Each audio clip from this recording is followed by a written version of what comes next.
Tonight, the Prime Minister promises to bring in emergency laws after the government's Rwanda small boats plan is ruled unlawful. In a major blow to the government, the Supreme Court rules it's not a safe country to send asylum seekers to. Tonight, Rishi Sunak says he's got a new plan which will confirm Rwanda is safe. It's provoked a major row within the Conservative Party. We'll be joined live by the Immigration Minister Robert Jenrick, Conservative peer Lord Frost and Conservative MP Jonathan Gullis. Also tonight, turmoil in the Labour Party with several frontbenchers expected to either resign or be sacked over its position on the Israel-Hamas war and calls for a ceasefire. Right now, two crucial votes are taking place in the Commons. We're there live with the very latest.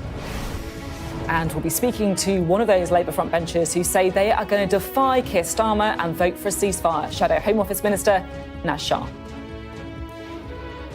It is Wednesday. I'm Sophy Ridge. We're live from Westminster, and this is the Politics Hub.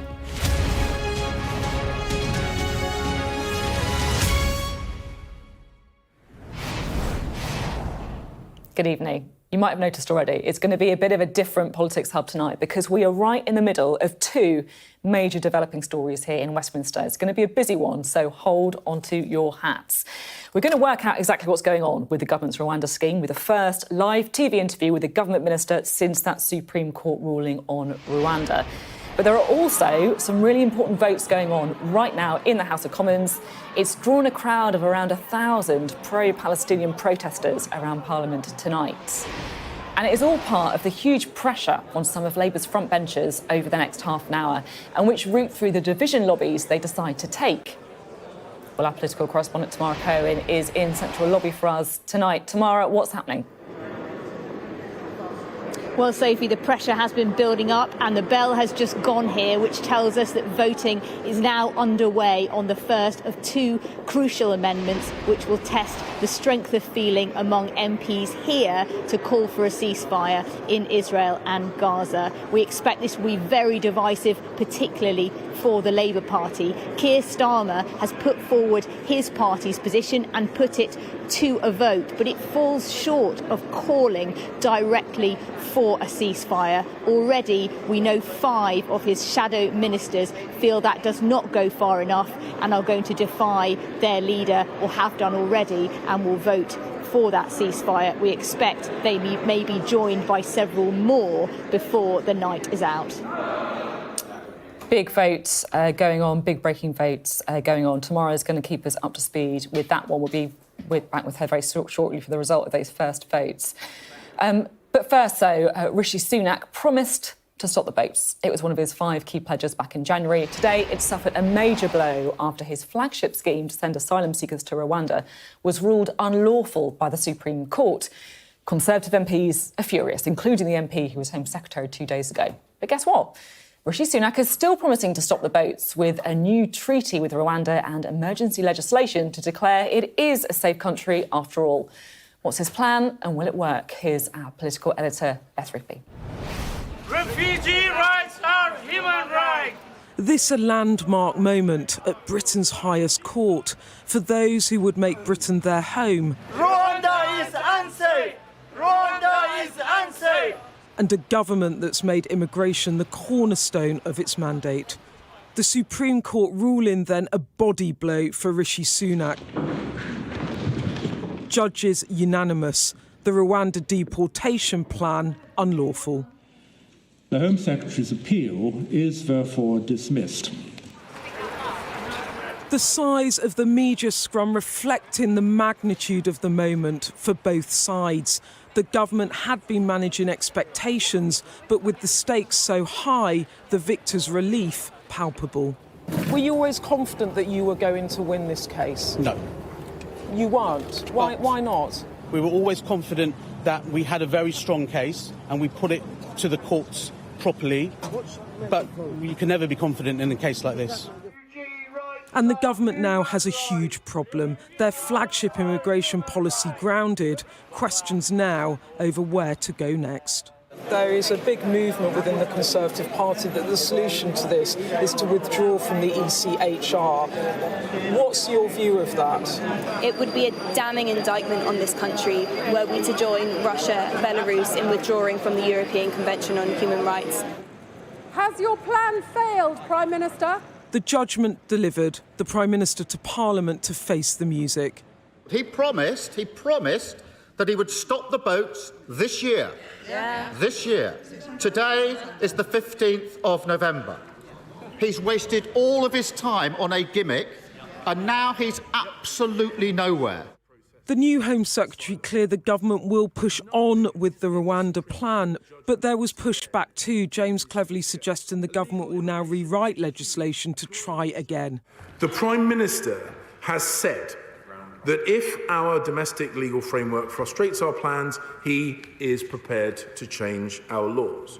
But I will inform the House we are not going to put forward proposals simply to manufacture an unnecessary row for political gain. But for some on the Conservative benches, that row no laughing matter. And for the PM, another headache. MPs warning he has got to get this policy working, whatever it takes.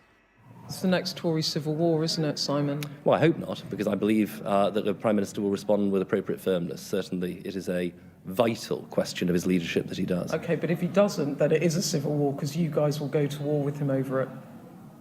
I hope we don't need to, Beth.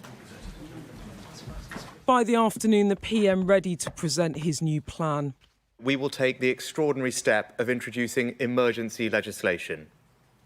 This will enable Parliament to confirm that with our new treaty, Rwanda is safe. It will ensure that people cannot further delay flights by bringing systemic challenges in our domestic courts and stop our policy being repeatedly blocked. His day in court, and the Prime Minister really needed a win. Instead, the linchpin of his immigration policy now not just loose, but lost. The Prime Minister insists that he will pass new laws through Parliament and flights will get off the ground next spring. But even as he said it, allies of Suella Braverman told me that this was more magical thinking. A Prime Minister doubling down, only to rinse and repeat. Another torrid day for Rishi Sunak's government, straight off the back of a divisive reshuffle. And this latest attempt to keep a key promise to voters, for now, raising far more questions than it answers. Beth Rigby, Sky News, Westminster. Well, let's speak to the Immigration Minister, Robert Jenrick. Thanks for being on the programme. Good evening. So, I guess what most people are going to be wondering is a flight with asylum seekers going to take off to Rwanda before the next election? Yes, we must do. That's what the public want. That's what we've set out to achieve. We're obviously disappointed by the judgment. We don't agree with it, and we certainly don't agree with some of the evidence that was brought forward by the UNHCR and others, but we respect the judgment, and we haven't sat idly on our hands in recent months. I prepared a comprehensive Plan B with the former Home Secretary, and I've been negotiating a treaty with the government of Rwanda, which is very close to being agreed, and the Prime Minister has announced today that we will be doing that as soon as possible, and then that will be coupled with, exceptionally, a piece of primary legislation where Parliament will determine that Rwanda is a safe country, and we'll put in place other safeguards so that this can now finally go ahead. That's what I want to ask about. We can end this cycle of constant legal challenges and delay, which the public are rightly sick of. So let me get my head around this, right? The Supreme Court, the highest court in the UK, has ruled that Rwanda is not a safe country. So we're just going to have a vote in Parliament and rule that Rwanda is a safe country. I mean, is that actually how that works? No, I understand your question, but that's not what's going to happen. Firstly, the Supreme Court primarily focused on one issue, which was whether there was a risk that an illegal migrant who had come to the UK and was sent to Rwanda could then be refooled, as the terminology goes, sent back to their country of origin against their will, if that was an unsafe country. One of the things that this treaty will do is directly and comprehensively answer that question. So the treaty will make a number of substantial changes which will change the rules of the game. You can guarantee that any asylum seeker who goes to Rwanda will not be sent back to their country of origin? Because I have to say, Rwanda's record on this is pretty mixed. You can admit that. No, I don't agree with that, actually, because... Well, last year they rejected 100% of asylum seekers from Afghanistan, for example. We have an entirely different arrangement. We've agreed a bespoke arrangement. I think some of the evidence that was presented in the Supreme Court, particularly by the UNHCR, was highly disingenuous.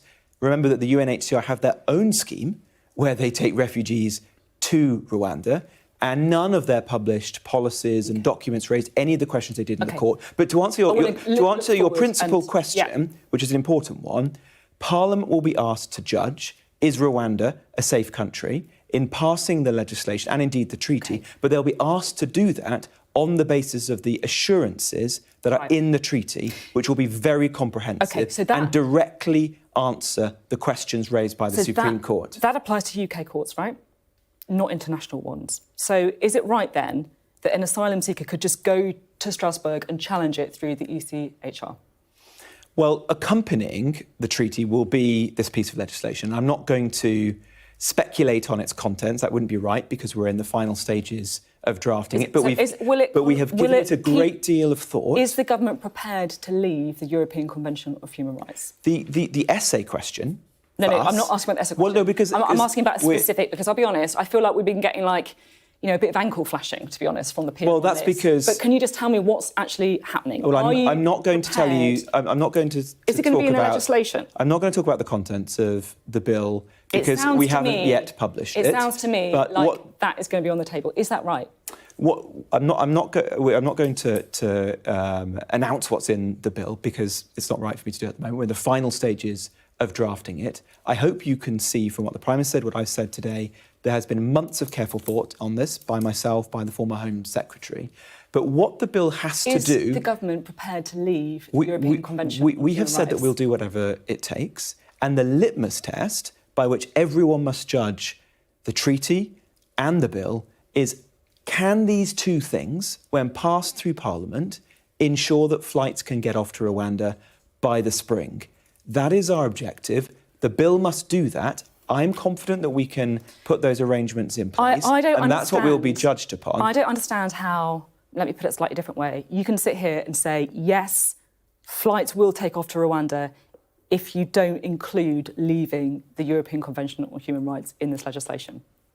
Well, I think that isn't... you don't have to leave the European Convention in order to do a successful policy. Correct. The key thing, however, is that the bill is sufficiently comprehensive so that there are not further avenues for legal challenge, whether in our domestic courts or elsewhere. That is what we're setting out to do. We've given this a great deal of thought and know what needs to be done. And I hope when you see the treaty, coupled with the bill, you and more importantly, the millions of people who care about this issue will see what we're setting out to do and will have confidence in us. We're gearing up for battles in the Commons and the Lords over this, potentially extracting ourselves from international treaties. This is going to take up months and months. It's going to use up a huge amount of political capital. Is this really where we're going? Well, firstly, we managed to pilot by far the most robust piece of immigration legislation in my lifetime through Parliament earlier this year, relatively easily, because on our side, at least, people are united in knowing that we have to stop the boats. I think We've made significant progress. Numbers are down by a third, remember? I think my point but here... you have to go further. I think you are underestimating, if I may say so, the high degree of unity, certainly on the Conservative benches, about fixing this problem. Of course, the Labour Party will vote against it. They always do. They did 80 times previously. I'm really sorry. We are united. We're going to go to the vote in the House of Commons. This is on the SNP. The Labour amendment. The ayes to the right, 183. The noes to the left, 290. So the noes have it. The noes have it. Unlock. I am anticipating 3 more divisions. This was the Labour amendment due back Labour's call for humanitarian pauses. You can see that did not pass. 290 MPs voting against, 183 voting in favour. Has made of that opinion say aye. We are going to, of course, keep you across the... They've just called the next amendment there, but we're going to keep talking to Robert Jenrick while we have you. Letters of no confidence have started going into the Prime Minister. Some people have made them public. What would you say to those people who've lost faith in Rishi Sunak? Look, I think it's completely irresponsible to be talking about a vote of no confidence, and I think other than one colleague, I've not seen any evidence that other people have done that, and I very much doubt that other people would do. We're past the psychodrama of leadership contests and challenges. We've got to deliver for the British public. That is what they expect. There isn't a great deal of time now to the general election, and we've got to focus on the people's priorities. Stopping the boats is a critical one of them. As I said earlier, we've made a lot of progress, but we've got to go further, and that is why, as the Prime Minister said today, we're going to do the treaty, we're going to do the bill in order to get this done. If you're talking about the people's priorities, we've got some YouGov polling on that. 39% of people, so the largest number, say they want to try and scrap the policy of Rwanda entirely. Only 29% want to try and address the court rulings. Only 51% as well, so they want to remain a member of the European Convention of Human Rights, and only 28% to withdraw. Are you really focused in that laser-like way on the people's priorities? I think if you're arguing that the British public don't care about border security... That's not what I'm arguing. I'm worried about your specific solution to it. Well, I having done this job for a year, I've worked extremely hard. We've reduced the number of migrants coming to this country illegally by a third. We've increased the number being returned by 70%. We've massively increased the number of raids. We've signed brilliant deals like Albania that are now considered amongst the best deals of their kind anywhere in the world. That's led to a 90% reduction in the number of illegal Albanians entering the country. But can you stop the boats in their entirety without a major deterrent like Rwanda? No, absolutely not. That's why it's essential. And that is the difference, if I may say, Sophie, between us and the Labour Party. It's only the Conservative Party that is willing to ultimately do the tough things that are necessary to stop the boats completely, not just manage decline like the Labour Party. You've got a new boss at the Home Office, James Cleverly, the new Home Secretary. A bit of a different tone to Suella Braverman, would you agree? Well, I have worked with Suella and James. I've known them both for a long time. I would count both of them as friends. There are always stylistic differences between politicians. Stylistic difference. I had stylistic differences at times with Suella. Okay. I think we are united on the substance of the issue. Was it the right decision to sack Suella Braverman? Well, that's a choice for the Prime Minister. You work with her. I found Suella an extremely hard-working, passionate person, and I think what she understood, and I shared this with her, is the public's deep conviction that we've got to get a control of both legal and illegal migration. Okay. I'm confident that James Cleverly will share that, and that is what I will be working on for as long as I'm in this role. Well, it's certainly a passionate letter to the Prime Minister yesterday as well. Thank you very much indeed, Robert Jenrick. There. Well, as we were speaking there to the Immigration Minister, of course, we did see that vote in the House of Commons. We can take you straight there and speak to our political correspondent, Tamara Cohen, who's in Central Lobby for us. Tamara, any surprises? No surprises. We've had the Labour Party's amendment and it was defeated by 183 votes to 290. So not a surprise that the House of Commons as a whole does not support Labour's position. We know that the government, although their position actually is quite similar to Labour's now in calling for longer pauses to allow humanitarian aid into Gaza, but defending Israel's right to defend itself.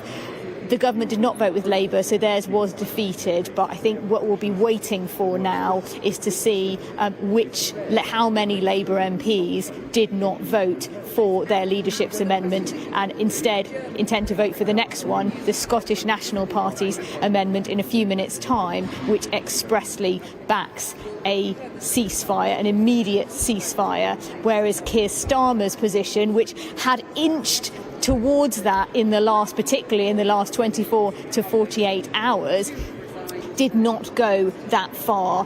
Labour said they wanted to see a cessation of hostilities in the end, but the first steps to that would be longer pauses instead.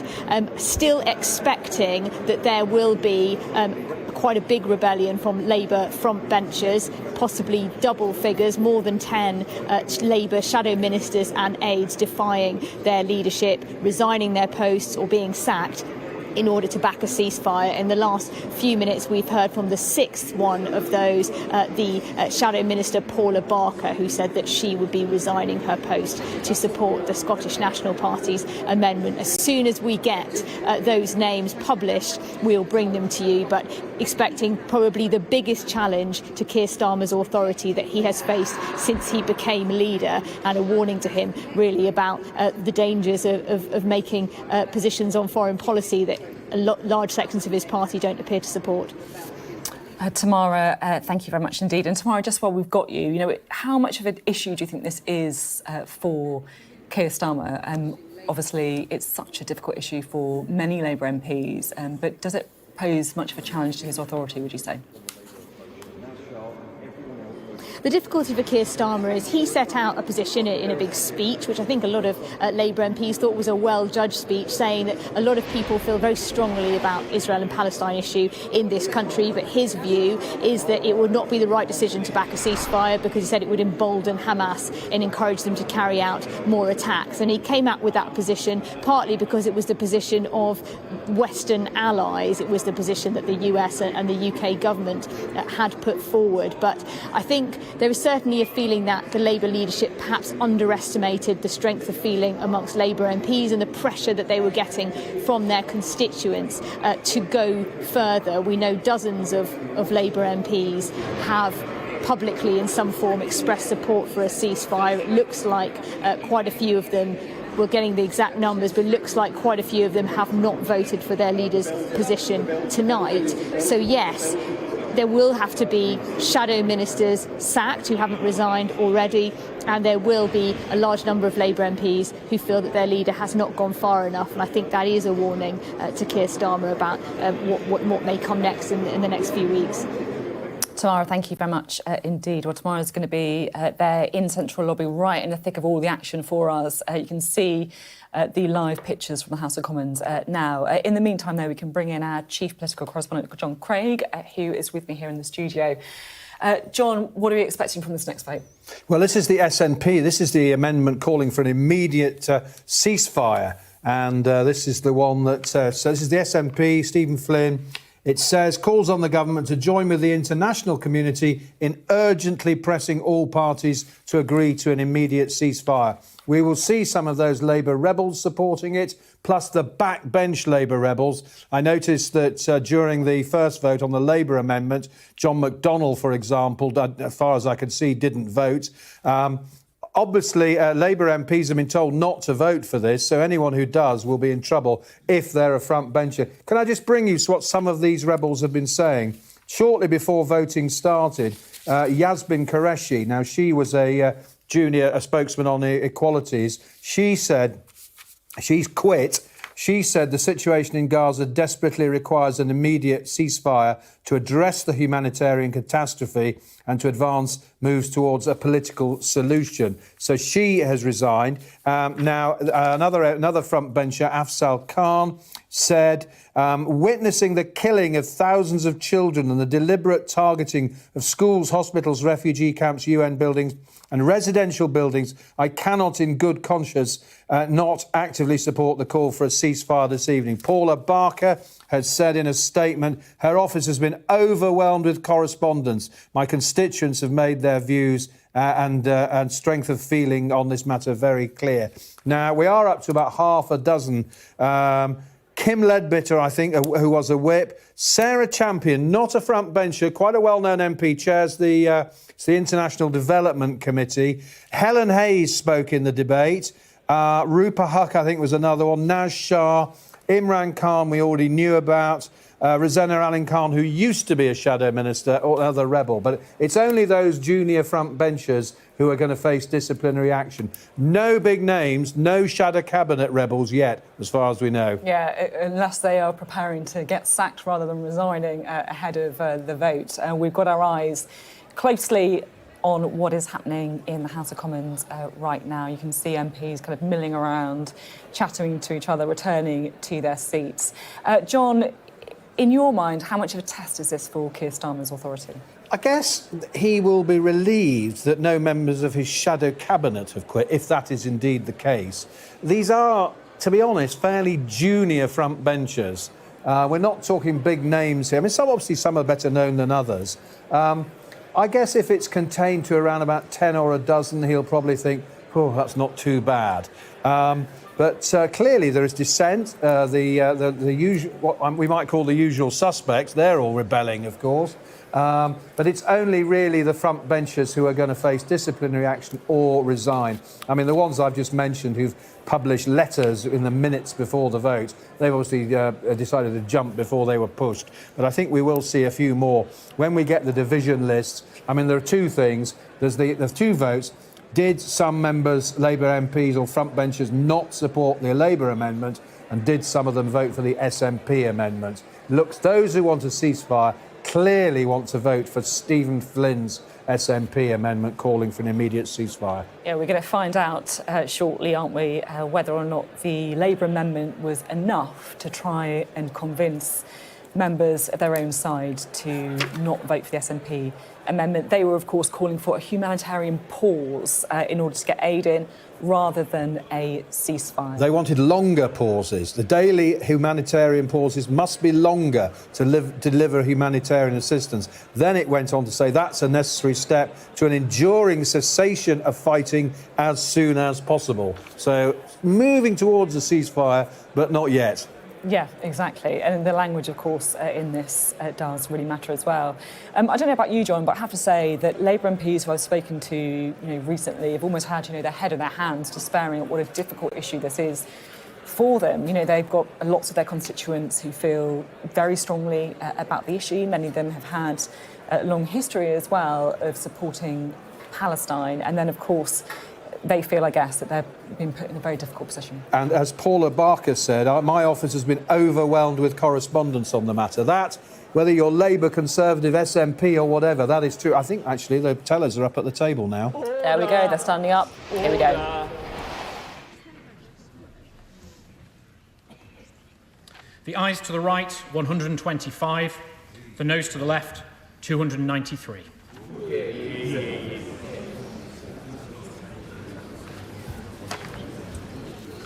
Well, you can see there the SNP's amendment defeated with a majority of 168 against it. So the people who voted in favour, 125, noes 293. The really interesting thing will be when we get the names, however, on that. But very quickly, 125 is a big number for an SNP amendment. Absolutely right. It'll be interesting to get those names through. We're going to come back to this amendment, but in the meantime I want to return to today's Rwanda ruling, the Supreme Court ruling that the government's policy of sending illegal migrants to the country is unlawful. Well, we are joined now by the former Brexit Secretary, Lord Frost. First time I've interviewed you. Good to have you on the programme. Thank you very much indeed. Supreme Court says the Rwanda policy is unlawful. How should the government respond? Well, it's good that the Prime Minister has got the urgency of the question, because it was a pretty comprehensive demolition by the Supreme Court, unfortunately, of the policy. It's good he's going to pass emergency legislation, or at least bring it to the House. But I must confess, I'm still a bit uncertain about what this plan that he announced at 5 o'clock really is and how it's going to work, and I haven't really heard it properly explained yet. Yeah, I interviewed Robert Jenrick on the programme as well, and he was very quick to say, look, it's a plan they've been working on for ages. He's absolutely confident that flights will take off to Rwanda before the next election. He wouldn't tell me if pulling out of the European Convention of Human Rights was something that the government was effectively going to do. What's your sense on that? So, you don't necessarily need to pull out of the convention, but you do need to exclude the jurisdiction of the court and exclude the operation of the Human Rights Act so in other words, the Refugee Convention. Strasbourg can't overrule the UK courts. If you don't do those things, then you can pass as much primary legislation as you want, but you'll find yourself challenged back in the courts and probably losing over and over again. And of course, if you look at Suella Braverman's letter, she describes her Plan B as precisely that, as excluding all these, the operation of all these instruments. It's not just a treaty, as Robert Jenrick said. It's ensuring that what is said in the British Parliament actually happens and isn't second-guessed by other parts of the system. So, just to be crystal clear, what do you think the government should do right now? So I think they should pass a piece of legislation which says that Rwanda is a safe country and that part of that legislation excludes the operation of the European Court, Human Rights Act, Refugee Convention, all the things that have been brought into this court judgment to second-guess the policy. Some people listening to this might think, I'm not comfortable with this. You know, that MPs, many of them who've probably never been to Rwanda in their lives, can just vote on whether or not it's a safe country and overrule the courts just so that we can send asylum seekers there. Is that really, right? Well, I'm not comfortable, to be honest, with the court getting into judgments that used to be those of kind of elected governments. 20 or 30 years ago, the courts, I mean, there wasn't a Supreme Court quite like this then, but 20 or 30 years ago, they wouldn't have got into this. The policy judgment was one for the Foreign Secretary and the elected government. Over time, it's become the judgment of the courts, and that seems to me to be the problem. It seems to me that there is also an argument that, look, we spent tens of millions of pounds on this already. We spent hours and hours and hours, days and days, months and months talking about Rwanda. No one's even gone there. Maybe we should focus on the really unsexy thing of just, clearing the backlog and processing claims. I mean, we should definitely do all those things as well and have a properly operating asylum system. We should have a proper system that works. We should probably be tougher with asylum seekers like many other European countries are. They reject many more asylum seekers than we do. We should do all of those things. But we also have an extremely litigious culture. There is huge recourse because of our common law system to get things into the courts and second guess the decisions of the executive. And that's why we repeatedly have the same problems. And that, unless you deal with that problem, we're going to go round this circle again and again and again. Was it a mistake to sack Suella Braverman? I mean, the composition of the cabinet is up to the Prime Minister, sure. Obviously. I personally think that Suella was doing a good job and saying a lot of things that a lot of people in the country agree with and feel need to be said. And I personally agree with a lot of what she said as well. But in the end, the Prime Minister's got to be comfortable with the cabinet that he's got and feel that he's working together for an agreed policy. What do you make of the return of David Cameron? You're on opposite sides to him on the Brexit referendum, to say the least. Again, I mean, I'm sure he will be a very good Foreign Secretary, obviously. Is that what you think? Do you think that? I'm sure he will be, with all his experience, all his knowledge, all his international contacts. That's good. What I'm interested in is not so much the individuals, but what are the policies? Are we bringing forward, whoever is the Home Secretary, whoever's the Foreign Secretary, are we bringing forward policies that people want Are you worried about the direction of the Conservative Party then? Well, I have been for some time, and I do think that we are tilting a bit to the left, and we should be tilting more to Conservative policies that our voters in the country want. We were 2/3 nearly of the people who voted for us in 2019 say they're not going to vote for us anymore, and we need to get some of those people back. Do you have confidence in the leadership of Rishi Sunak? I do, and I want him to succeed. He says and you just said that you're believes... tilting too much to the left and you're at risk of losing all those voters from 2019. Well, I doesn't think sound like you've got that much confidence in his leadership. I think do you think he's going to win the next election? I believe we still can win the next election. It's not what I asked, though, is it? Obviously, it's not quite what I asked. The odds are against us. You've only got to look at the polling. But that's because we are not putting forward policies on issues like housing, immigration, net zero, much, much more tax and spend that will bring Conservative voters back to the Conservative Party. And I think unless we do that, we're going to find things difficult. OK, thank you very much indeed. Lord Frost on the programme tonight. Thank you. Still to come on the Politics Hub, it looks like a lot of our Labour MPs have defied their instructions from their leader, Keir Starmer, and voted to say they support a ceasefire in Gaza tonight. We'll hear from one Shelley frontbencher who's resigned. That's next.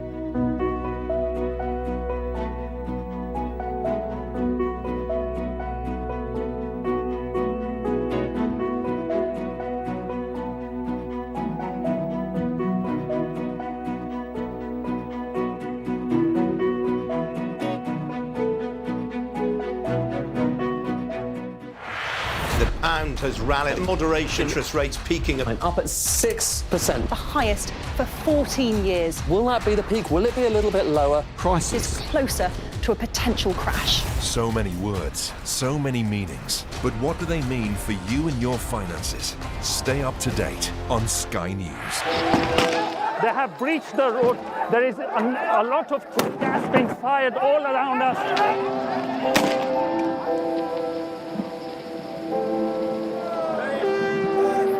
It is an absolute carnival kind of atmosphere out here for Prime Minister Modi's decisive victory.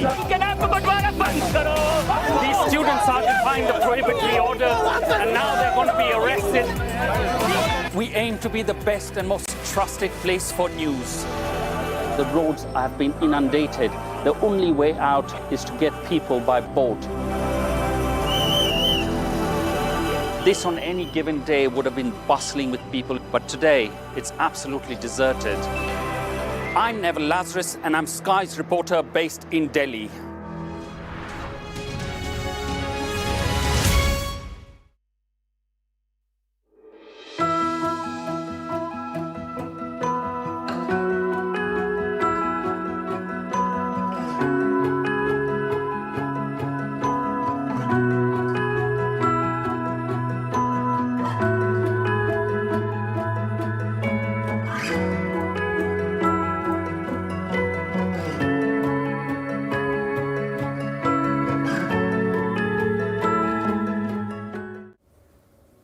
Hello, welcome back to the Politics Hub. We're keeping across those crunch votes in Parliament. We have just had a statement through from the Labour leader, Keir Starmer. Now, of course, Labour put forward their own amendment calling for longer humanitarian pauses in Gaza, but some of his frontbenchers and some of his MPs have backed an SNP amendment calling for a ceasefire. This is what the leader of the Labour Party has said. I regret that some colleagues felt unable to support the position tonight, but I wanted to be clear about where I stood and where I will stand.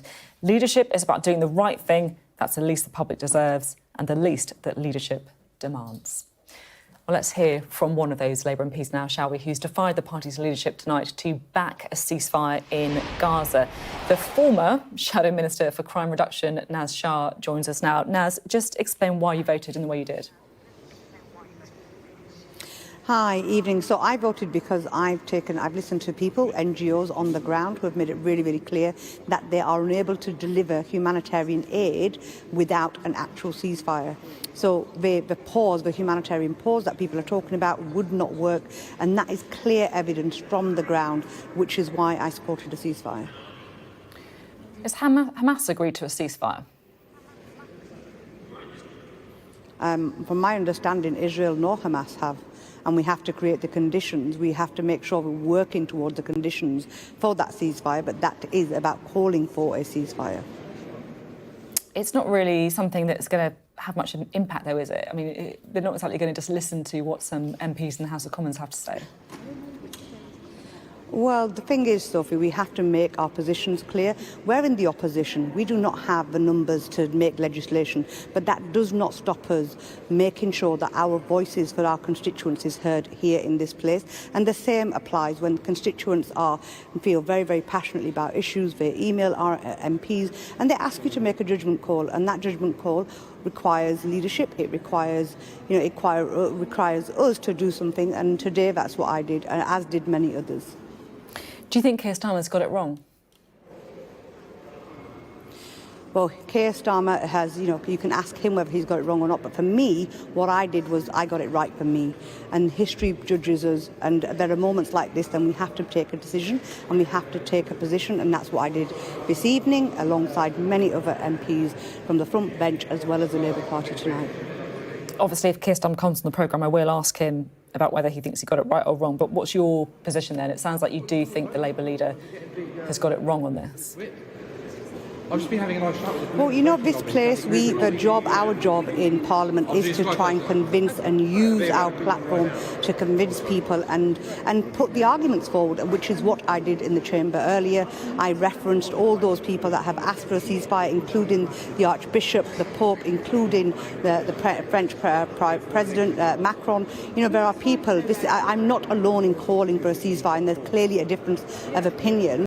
But I choose to take the evidence, make that informed choice from what NGOs are saying, Save the Children, Medical Aid for Palestinian, Oxfam, all these people who are on the ground. And usually we would be led by what they are saying.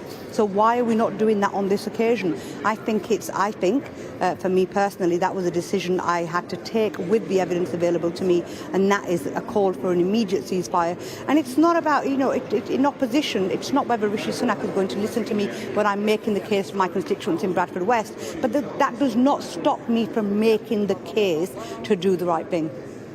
Do you think the Labour leader has fully grasped how many Labour voters, including in constituencies like your own, feel there should be a ceasefire? I'm not sure if he has or he hasn't. That's, you know, he has a full team of people advising him. There's no doubt they'll be doing the number crunching. But I think if we look at the protests that have been happening, they are getting larger every single week. Our inboxes, we've had MPs who are saying 98% of their inboxes are full of the issue of a ceasefire, asking people to call for a ceasefire. I know my inbox has thousands of emails, and that is a case up and down the country, be it Labour MPs, be it SNP, be it Tory MPs. So this is an issue that the British public feel strongly about. More than 67% have called for a ceasefire. This is the larger British opinion out there in our constituencies up and down the country. So, you know, that time will tell what happens. And ultimately, the bottom line is there will be a ceasefire. At some point, there will be a ceasefire.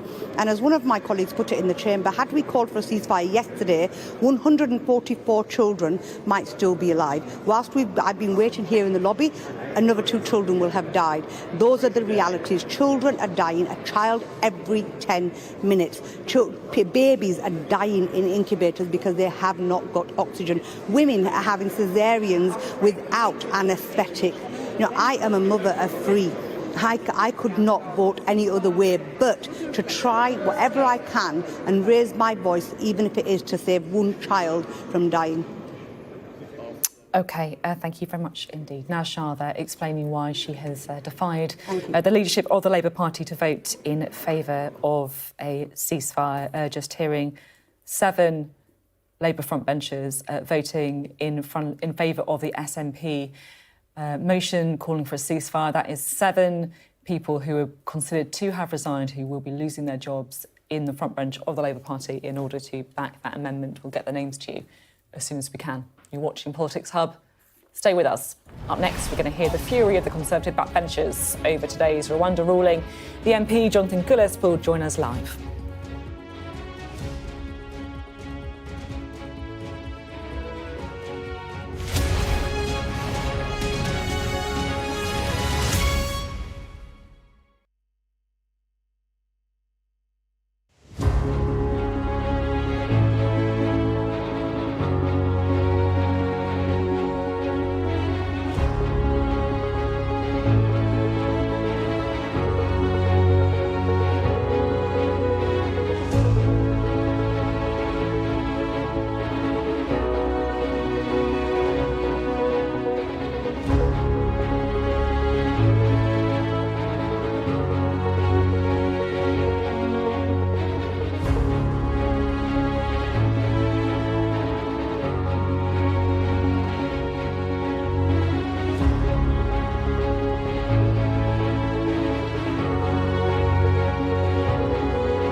Hello, welcome back to the Politics Hub. It's a dramatic night for Labour's shadow front bench with the votes in the House of Commons. John Craig is with us, our chief political correspondent, with the very latest. And we have got a resignation. And a big name, Jess Phillips. Probably the best name, the most high profile of all these resignations. We reckon now that that's 8 front benchers and 1 PPS. Jess Phillips, MP for Birmingham Yardley, and who was a member of Yvette Cooper's Home Affairs team.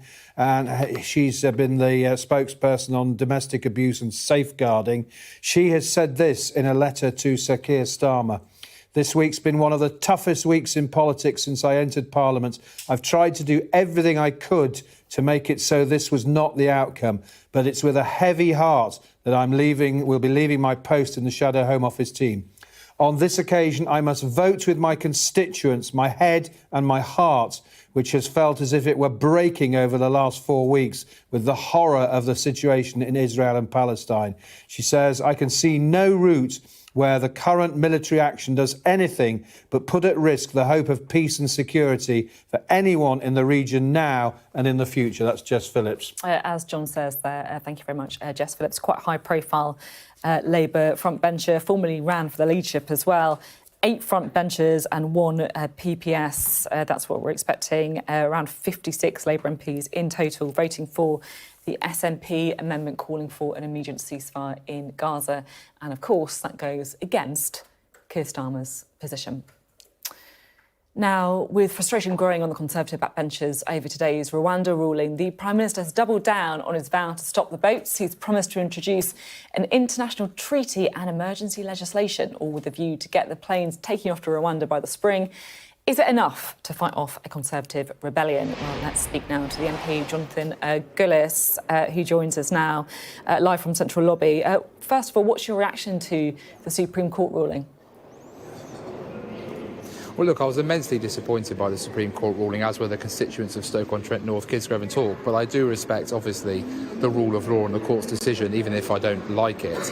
And now what's clear is the Prime Minister needs to do all he can, deliver on that promise to make sure that we stop the boats. Because if we fail to do that, Sophie, as you know that I've said before, the Conservative Party will suffer at the ballot box because the voters will simply want to punish us for not delivering on this important pledge when they see their public services being stretched further and further by mass migration, housing stock being taken up, and of course the fact that it's costing £7 to £8 million a day with hotels. Will you lose your seat if you don't stop the boats? I personally think it would be detrimental to me, yes, and I would potentially lose my seat if we don't stop the boats, and that's why the Prime Minister is right to bring forward the emergency legislation to make sure that Rwanda is treated as a safe country in law through the Houses of Parliament. We need to make sure, as you say, that we get this treaty, but the Prime Minister has to go further, Sophie. He needs to put a notwithstanding clause to disapply the Human Rights Act and international treaties and conventions that were listed by the Supreme Court to make sure that we can truly take back control of our laws and our borders. I spoke to Natalie Elphicke, a Conservative MP for Dover, earlier today. You know, one of those constituencies that is genuinely, you know, on the front line when it comes to small boats and arrivals. And she said, look, the government should just give up on this. It's not going to happen. They should look at other ways, returns agreements, for example, rather than this, which can be snarled up in the courts and it's probably just going to drag on and on. No one's actually left for Rwanda. She got a point?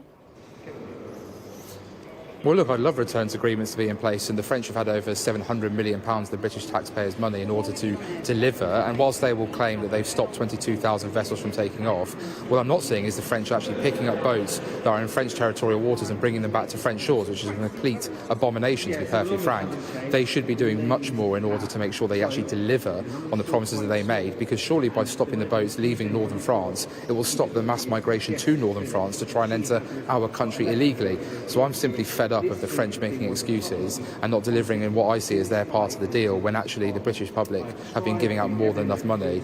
But Natalie is also correct to suggest that other deals should be done, and I hope that if we get this Rwanda court case resolved in a sense of making sure that we get into a treaty, that we can then copy and paste this idea with other safe third countries, so we have a multitude of options available to us. You say you're fed up with the French not delivering. Are you fed up with Rishi Sunak not delivering as well on some of his pledges? Well, look, let's be clear. The Prime Minister has actually been delivering. We've seen the actual amount of vessels crossing down by 50%, the amount of people down by a third in the past 12 months. So we are seeing a reduction in small boats crossings. We're in a better position than last year, but if you look at basically the last 5 years, we're still massively up. It's not like it's a raging success. Well, let's not forget that this was an unprecedented situation, and people like me were talking about this in 2020 when we started to really notice it, and not long after I'd first been elected. And now it's fashionable to have this conversation, which I'm grateful for. It's a shame the Labour Party still don't have a policy because they want to surrender our borders to their buddies in Brussels and move it to the Mediterranean in order to make sure that we take 100,000 plus extra illegal migrants into our country. That's their idea for border security, which the people of Stoke-on-Trent, North Kidsgrove and Talk will utterly reject, which they'll find out on the doorsteps. But I think it's also important to make sure that we do remember that this party has been bringing forward legislation which has faced many legal challenges, lots of whom I'm sure are buddies of Keir Starmer. And actually what we need to do now is to take what the Supreme Court's told us, turn this into a treaty, to make sure the reassurances that we need in place, designate Rwanda a safe third country in law. But of course, as I keep pressing, we need a notwithstanding bill, something that Danny Kruger and I, leaders of the New Conservatives alongside Miriam Cates, did ask for in the legal migration bill initially, and we'll be pushing for potentially in any emergency legislation coming forward. One more question to squeeze in. I spoke to Lord Frost earlier. He said he's worried that the Conservative Party under Rishi Sunak is moving more towards the left. That's his words, not mine. What did you make of the reshuffle and in particular the return of David Cameron? Well, look, the Prime Minister has every right to choose who he wants to be in his cabinet. I think we were all shocked to see David Cameron return to frontline politics. Look, he is a man that I respect. He did win 2 general elections, led the party and rebuilt the party after a tumultuous period outside of government. But look, I think it's fair to say that David Cameron is not someone who would naturally resonate on the doorsteps of Stoke-on-Trent, North Kidsgrove and Talk, but I do believe that he has a lot to offer. And as long as he's willing to help us in terms of dealing with the European situation, whether that be the European Court of Human Rights, whether that be trying to make sure we better negotiate Brexit outcomes as we look to continuously reflect on our deal with the European Union, of which the Business and Trade Committee is soon, Business and Trade Department will be reviewing soon, then I think there's an awful lot to offer. But yes, look, I think that there should be a more broad...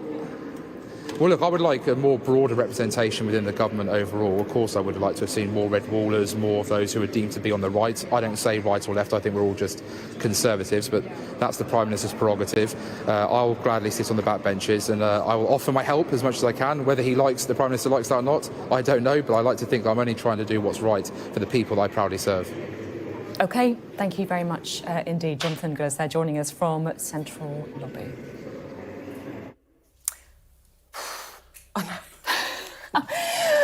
Well, we're joined by political editor Beth Rigby. Take your breath. Let's take a breath. What a day. I mean, what a day, and actually so much going on, so frantic in the past hour, hasn't it been? It has been. But look, I think if you stop and take a step back from this, what are we seeing? We're seeing 2 parties with divisions. This is about dividing lines, and dividing lines going into a general election. I think on the Rwanda policy, my kind of thought from that is that the Prime Minister has talked about stopping the boats, and now I'm thinking, will it be remembered as an election-winning slogan or his epitaph?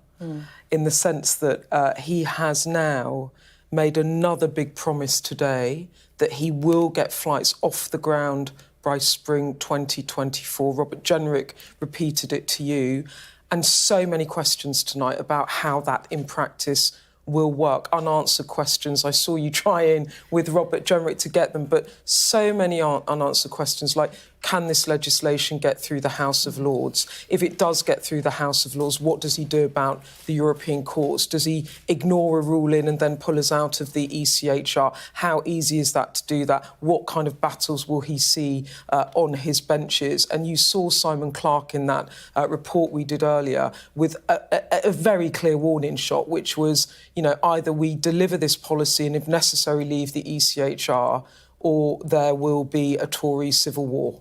So you've got the dividing lines there.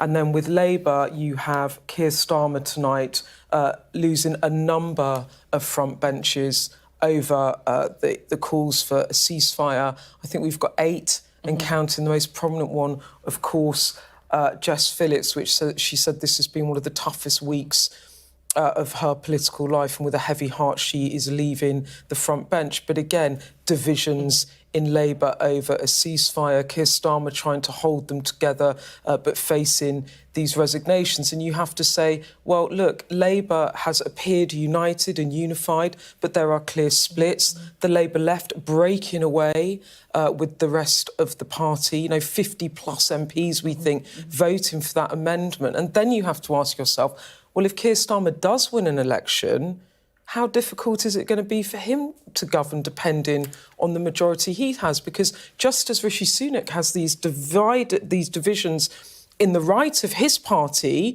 that could make massive problems for him. I mean, they're talking about 60 plus MPs back in leaving the ECHR, which he's threatening, but does he really want to do it? It will undermine his Windsor Agreement, for example. So he's got dozens of MPs agitating. And then on the other side, what we're seeing is so does Keir Starmer. And yes, it has manifested in the ceasefire discussion, but those MPs don't like what he's doing and they can't do much now, but they can if he is in government. Bit of a glimpse into the future. Yeah. Beth Rigby, thank you very much indeed. Beth Rigby there, our political editor.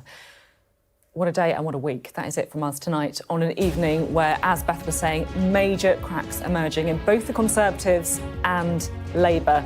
I'll see you tomorrow at 7. Heaven knows where we'll be then.